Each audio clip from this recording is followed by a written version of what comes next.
Benvinguts al Friki Online càpsula 784. Ens anem a Panini Manga i ens hi n'anem per partida doble. Per un cantó, l'últim número d'Apòsims, el 9, es tanca la sèrie, i el número 6 d'Eden continua la sèrie. Les dues sèries de ciència-ficció que estan publicant, dues de les sèries de ciència-ficció que estan publicant a Panini Manga i que realment valen molt la pena. Comencem per Apòsims. Apòsims, Tierra de Glenes, de Tsutomu Niei. Niei tanca la sèrie, ben tancada, i amb l'enfrontament final entre totes les forces que teníem pendents, entre l'emperador i el nostre grup d'amics, tindrem baixes importants, tindrem drama i tindrem un gir final que ens explicarà què és exactament Apòsims. Niei fa aquest gir d'estil, aquest estil molt més blanc, als que estàvem acostumats, molt diferent a l'estil de la sèrie que el va fer més famós, que és Blame, aquest estil negre, molt fosc, amb aquesta trama tan boja. Doncs aquí, com podem comprovar, tenim un estil molt diferent, un estil molt net, molt polit, només amb alguns tocs de grisos i amb aquesta línia tan fina.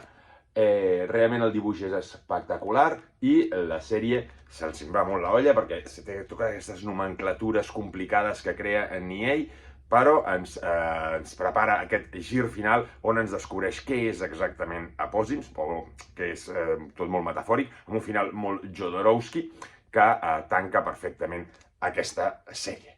Per tant, ja tenim completa Apòsims amb els seus 9 volums i realment una sèrie que val molt la pena, amb uns dibuixos brutals de Niei, amb aquest canvi que ha fet, que a mi quasi que m'agrada més que el que feia amb Blame, que també m'agrada molt. Però el dibuix aquest més blanc realment li funciona perfectament, amb aquest toc més Moebius o més Miyazaki. I anem al segon manga que comentarem avui. Eden, número 6, un manga dels finals dels 80-90s, que ara s'està publicant per fi definitivament, que es va quedar tallat en la seva primera publicació per Planeta i que ara ja van pel número 6 de nou. Per tant, ja estem apropant-nos al final. Un número potser que no té aquells girs tan espectaculars que tenien els altres números, no teníem aquelles morts inesperades que ens deixaven desmuntats, però sí que ens planteja nous girs i noves explicacions de què va tota la història. Tindrem dues parts, com sempre. El dibuix d'Endo és espectacular, aquest dibuix molt de manga dels 80, molt a l'Uotomo, molt ben fet, molt seriós i realista, que vol donar un caire adult.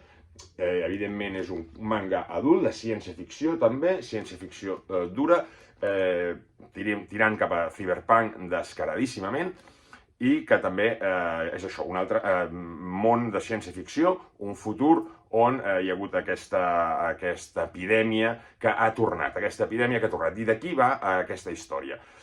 Elijah, el personatge principal, segueix encabronat amb trobar els assassins d'Helena, la seva ex. Això per un cantó, tenim aquest toc que seguim amb aquests tocs de màfies i de polítiques internacionals, geopolítiques. Hi haurà molt de geopolítica en aquest capítol, en aquests dos capítols, per dir-ho manera, i també trobarem el que és aquest virus. Aquest virus trobarem dos personatges nous, un que és la personificació d'aquest virus, que ens explica que no és un virus, que sí que és una evolució de l'ésser humà i que l'hem d'acceptar com a tal.